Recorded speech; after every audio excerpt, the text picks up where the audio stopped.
Hello everyone and welcome back to another book review. First of all, if you are new here, I try to post a new book review almost every single day. So if you are looking for reading inspiration, if you want to know what other people are reading, if you want to suggest books for me to read, or if you just like following book reviews, then feel free to stick around. Now let's talk about today's book. Today I am going to be reviewing volume 15 in the series Kaguya-sama Love is War.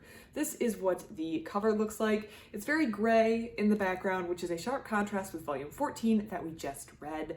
Volume 14 was massive, and I should also add this is a series that a viewer recommended me, so I do listen to your recommendations. But let's talk about volume 15. First of all, I'm going to assume that you do not care if I talk about things that happened in volumes 1 through 14 in this review of volume 15. If you do care, then maybe stop watching at this point, or if you just want a refresher, you can watch reviews on volumes 1 through 14 on my channel. You can just search for them, or they're also on my manga playlist. But volume 15 follows a momentous volume. Volume 14 was huge. Our two main characters, who maybe I should introduce, are Shirogane and Shinomiya. This is the student council president and vice president, and they have feelings for one another. So for about volumes 1 through 13, the premise of the series was these characters were trying to get the other person to confess with them. They both had feelings for each other, so Shinomiya has feelings for Shirogane, Shirogane likes Shinomiya, but neither one wants to be the one to confess first because in their minds that is losing.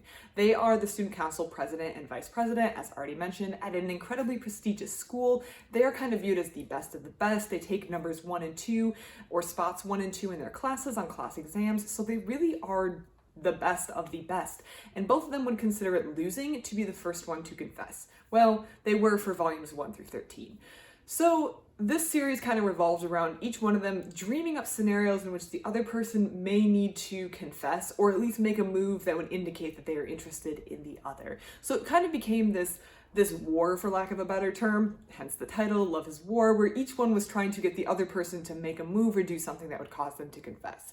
However, we have had a little bit of a development, and the series has definitely taken a little bit of a romantic twist, which I personally am really enjoying. Now, if you were just here for the comedy, then maybe you don't really appreciate this turn of events, but I was here for both the comedy and the romance because these characters really grew on me, so I am liking this twist. I should also add though, if you think this is all romance and no comedy, don't worry, there's still laugh out loud moments in this volume as well.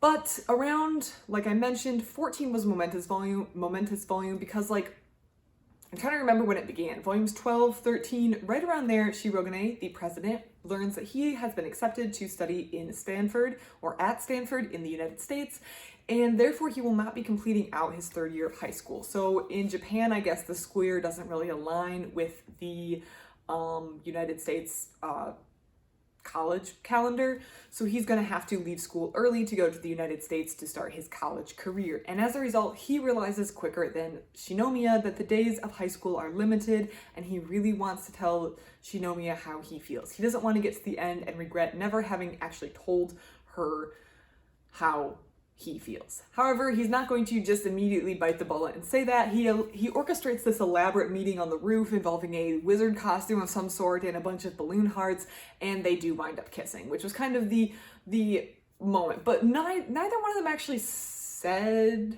anything or confirmed anything. I mean, they kissed. So clearly things are heating up, but then they immediately went back to kind of this like comedic, we're not sure what's happening, but there definitely is a spark there, and both of them know it. I mean, Shirogane did this thing where he was like, I don't know what that kiss meant, and I can personally confirm that, like, she's not just up there kissing him for no reason, so I feel like he needed to not worry about that. But volume 15, while still being funny, kind of explores the darker side of both Shinomiya and Shirogane. It's kind of like a fleshing out of these characters' backstories to kind of give you context, I'm assuming, for what's going to happen in the volumes ahead. I have not read anything past volume 15 as of the making of this video, so I'm not sure what's going to happen next, and I don't know if anything I'm saying is accurate. This is just my predictions, but I think 15 is going to set up maybe some stuff that happens later, because this is more about them confronting the parts of them that they don't want to see.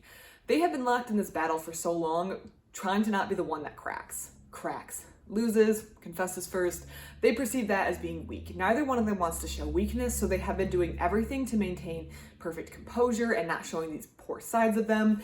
And they've been holding all of this in, and neither one of them has really been showing their worst side. Now, we've gotten hints of things that maybe both of them struggle with, but this volume really explores those things that have been kind of hinted at in previous volumes to a deeper depth, I guess you could say. So starting with Shinomiya, something that's been hinted at has been her family life. Shinomiya is part of an incredibly wealthy family. They own a massive business conglomerate in Japan, so she has a lot of money. That seems like a good thing. A lot of money, a lot of privilege, a lot of restrictions. She's bound by her family rules, which you see when she tried to sneak out to go see fireworks, and also where she's kind of expected to continue studying in Japan, but now she's thinking she may also want to study abroad, but she's not sure if that's going to be allowed.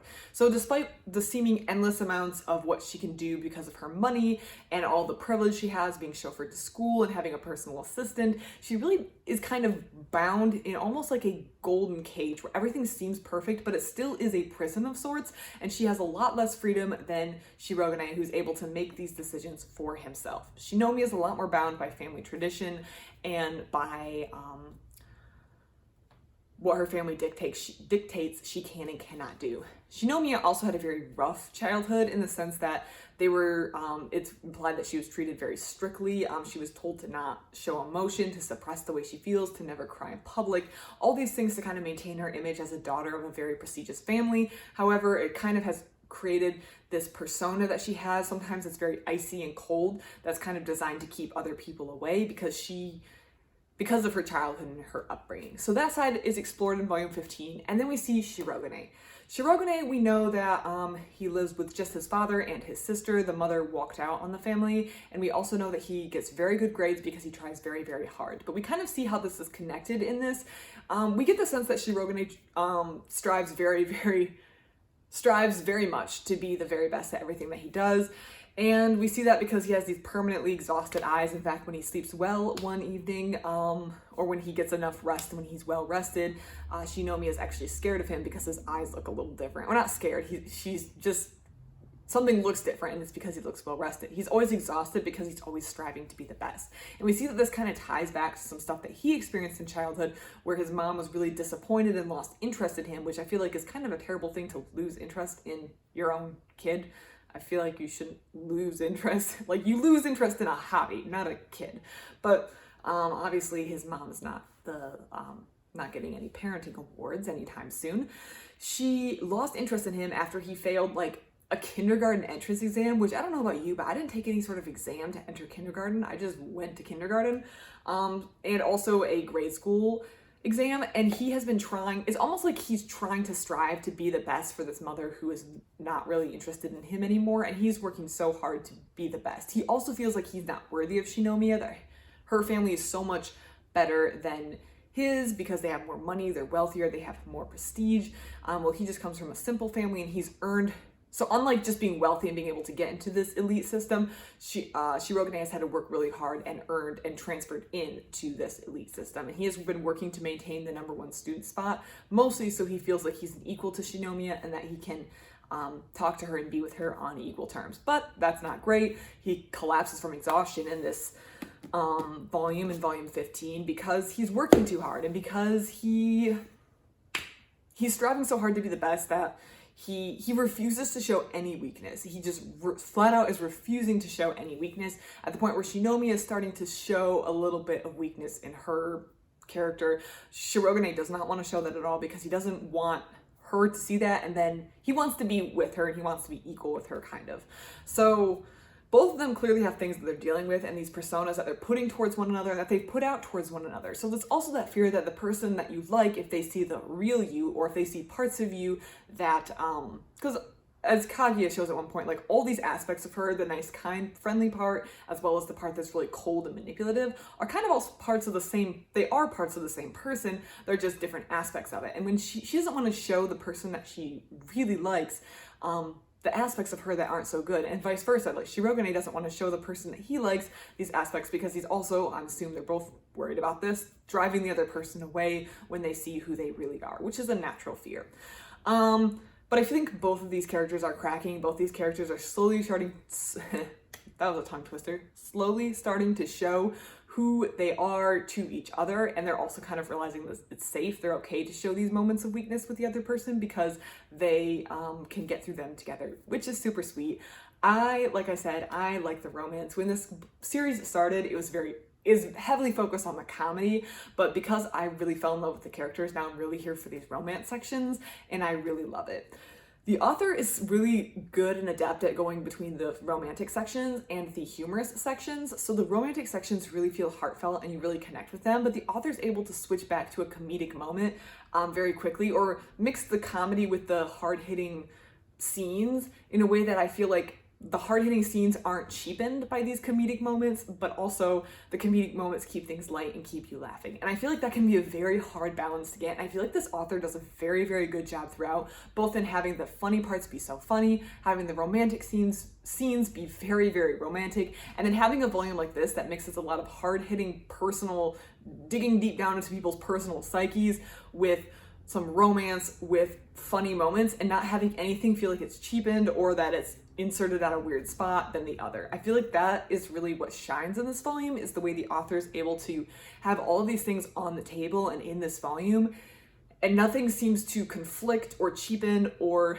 take the shine off another part in the volume, which I feel like just goes to show how good the author, who is Aka Akasaka, I hope I'm saying that name correctly, it's going to be in the description below. I just think that he or she does a really, really good job at this, and is really an outstanding author for being able to balance all of these in one volume without anything conflicting or taking away from another part. I loved volume 15. I think this one, I feel like not a whole lot happened. Some stuff happened, but I feel like it was really digging into people's personal psyches and like their backstories and what caused them to be the way they are. I'm hoping for a little bit more action in 16. I didn't dislike 15, but I don't want to have too many volumes in a row that are just like completely devoid of any sort of action.